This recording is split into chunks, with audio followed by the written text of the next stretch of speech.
আরে সাবাস পিন্টু, এইবার তোর হাতে জাদু আসছে। আগামীকাল সকালে নাস্তা খাওয়ার জন্য আমার কাছ থেকে তুই 200 টাকা নিয়ে যাবি।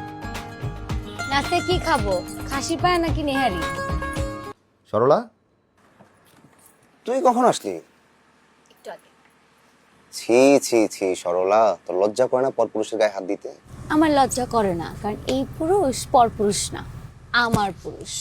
আর এটা শুধু এখন আমরা না, ফুপু যেন জানে। কি হবে? দেখো আমাকে কি পরিয়ে দিয়েছে। এটা তো এই বাড়িতে মেয়েদের বিয়ের আগে দেওয়া হয়। হ্যাঁ, বুঝান আরো বলেছে কয়েকদিন পর আমার রাজপুত্র ঘোড়ায় করে এসে আমাকে বিয়ে করে নিয়ে যাবে। আর বলেছে যে তুমি যাওয়ার আগে সব ব্যবস্থা করবে।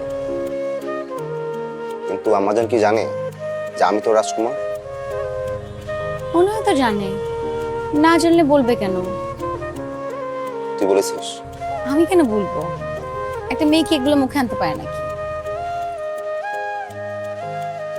তাহলে তুই কিভাবে নিশ্চিত হলি? আরে বাবা, ফুপুজান তো আমাকে বললো তোমার ছুটি শেষ হওয়ার আগে সব ব্যবস্থা করবে। আরে গাধি, এখানেই তো সমস্যা। হয়েছেটা কি? এই বাড়িতে যে কারো বিয়ের আগে বাড়ির সবাইকে থাকতে হয়। নিশ্চয়ই কোনো ঝামেলা আছে এর পিছনে। যাই হোক, আগামীকাল উৎসবের পর আমার সাথে কথা বলতে হবে। আচ্ছা, এত ঘাবড়ানোর কিছু নেই, আমি তো আছি তোমার সাথে না।